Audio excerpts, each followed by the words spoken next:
સિક્કો થઈ જાય, જેમ મામલતદાર સિક્કો મારે તો આ જમીન બીજા નામે થઈ જાય, એમ સંતો મહાપુરુષો સિક્કો મારે તો આ લક્ષ 84 નું જે દુઃખની જે પૂરી હતી ને એ સીધી અમરાપુરના નામે થઈ જાય. કૃષ્ણ કનૈયા. પણ સંતનો જો સિક્કો હોય ઓ બાપા. હવે આપણે ખુરશીરામ મહારાજને વિનંતી કરીએ કે હવે સમય થઈ ગયો છે, છતાંય મહાપુરુષે પધાર્યા છે એટલે આપણે જે અમૃતવાણીનો લાભ આપણને 15 મિનિટ એ પણ આપણને સમય મળ્યાની અંદર ખુરશીરામ મહારાજ આપણને સત્સંગ ભર્યાનો લાભ આપશે. સંત તુલસીદાસ મહારાજ, તુલસીરામજી મહારાજ કોણ છે?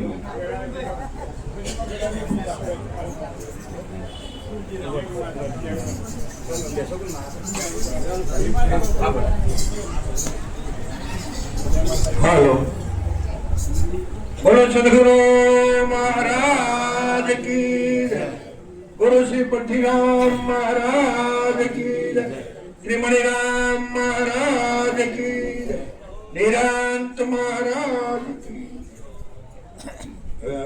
મારે જે પરવાનો ગાવાનો હતો એ મારી ગાઈ નાખ્યો, કાંઈ વાંધો નહીં. હવે હું અગીરેના પૂર્વના પાપ લાગે રે, દાડીએના ઘરમાં ડાકલા વાગે.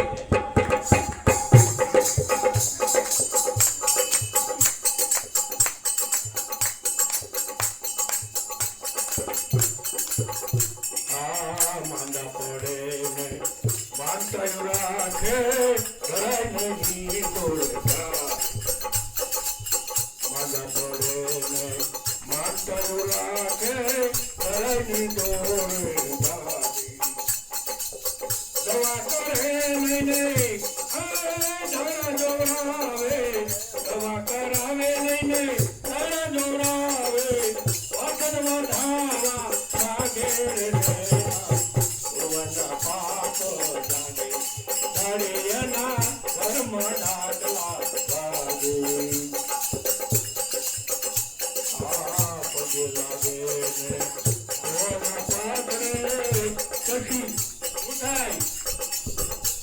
લાગે ને ખોલા પાકરે પછી એમના ડાકલા વાગે.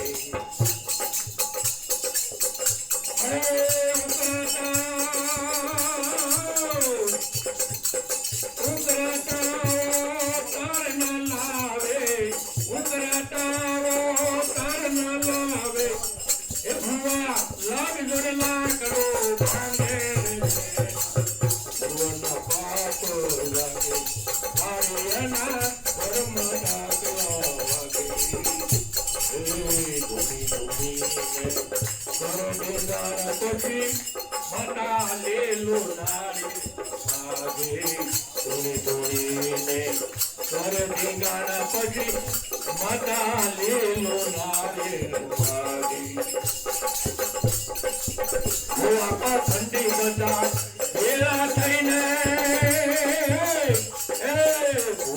ઠંડી બધા ભેળા થઈને લાગજો ને લાકડો ભાગે.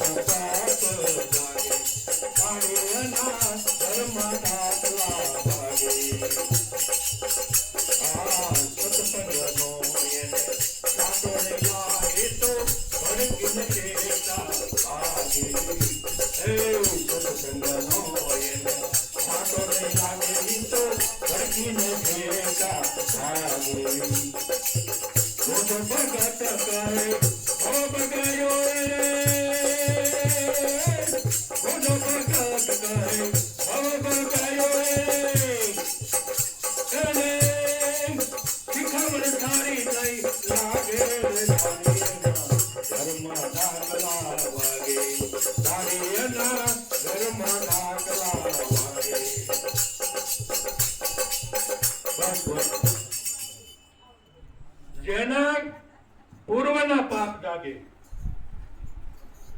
પૂર્વનું જયારે પાપ જાગે ને, પાપ જાગે એટલે વેમ જાગે, વેમ જાગે એટલે વેમ કાઢવા માટે કોકની પાસે જવું પડે. કેમ? આજી વસ્તુની ખબર નથી. પરમાત્મા કોણ છે, પોતે કોણ છે એની તો કઈ ગતાગમ નથી. હજી કહેવાય ગુરુમુખી. ઘણા બહેનો ને હું જોઉં છું, કાં તો હાથ ગાંઠ બાંધેલી હોય, દોરાની ગાંઠ હોય, ફલાણું હોય ને આમ છે, કાં તો માદળી હોય, કાંઈક ને કાંઈક હજી વેમ હાવ તો ગયો જ નથી. અને હાવ જો વેમ કાઢવો હોય તો સદગુરુના વચન ઉપર ધીર થાવ. અને સદગુરુનું વચન બીજું કોઈ નથી. તમને જે વસ્તુ સમજાવી છે, તમે કોણ છો, પરમાત્મા કોણ છે, આ બે વચ્ચેનો અંતર કેટલો છે, એ અંતર તો ભાંગી નાખ્યું છે. તો અંતર ભાંગી જાય એટલે એક જ રહે ને. તો એક રહે, કોણ રહે?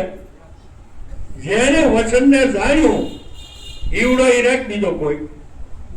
તો તમે પોતે જ છો, બીજો કોઈ નથી. એટલે હમણાં મારા વાણી બોલ્યા હતા, મને તો અલગો ક્યાં સંભળાય, આ બીજો નથી બોલતો, તારા ઓથી તું હરીને નથી દેખતો. એમ ભૂલ પોતાને આ મનથી પડી છે. બાકી પોતાના સ્વરૂપમાં તો કાંઈ આગા પાછું થયું જ નથી અને થશે પણ નહીં. માનવું હોય તો માનજો, ન માનવું હોય તો કાંઈ નહીં, મને કાંઈ વાંધો નથી. કારણ કે સત્ય તો કીધા વગર રહેવા હે નહીં. છોકરો માંદું પડે તો દવાખાને ન લઈ જવું અને ભૂવા પાસે ન જવું, દોરા બંધાવા, પેલા મોરપીસનું ઉતારવા, એવું બધું દોડાદોડ ન કરવી. આવું બધું તો થયા જ કરે. અને એમાં આપણે ફસાવવું નથી. આપણે 4 જગ્યાએ માણસ, 4 વ્યક્તિ હોય માનવાના પરમાત્માને. પિતૃને માને એ પિતૃને પામે, અને ભૂતોને માને એ ભૂતોને પામે, દેવોને માને એ દેવોને પામે. આપણો નંબર ક્યાં છે વિચારજો. ફરીને કહું, પિતૃને માને એ પિતૃને પામે, પિતૃને માને એ ભગવાનને ન પામે. અને જે ભૂતોને માને એ ભૂતોને જ પામે, એ કઈ ભગવાનને ન પામે. અને જે દેવોને માને એ દેવોને જ પામે, એ પરમાત્માને ન માને. પરમાત્માને તો સદગુરુનો જે બાળક બન્યો એ જ પામી શકે. એ અર્જુન, આ શારે આડગતરી રીતે તો મને માને છે, પણ અનુભવ નહીં ને, આડગતરી છે એટલે અટકળે. હનુમાન का आसरा छोड़ दे बालका, उलट देख अपना जी, आपने आप ताकीद कर ले, फिर छूट जाए मन की कल्पना जी. આ મનની કલ્પના છોડવા માટેની આ બધી મહેનત છે. તો માંદા તો આજુ માંદું શરીર થાય, પણ એમાં વ્યાયામ રાખી દવા કરાવવી જરૂરી. શરીરને સાચવવું એ જરૂરી છે. શરીર છે તો એનાથી દવા એવા એમાં કોઈ ના નથી પાડતું. છોડવાનું ફક્ત દેહનો હત્યા, બીજું કઈ છોડવાનું નથી. એટલું કઈ મારી વાણીને વિરામ આપું, કારણ કે સંતો ઘણા, આપણે હવનો લાભ લેવો. બહુ સદગુરુ મહારાજ.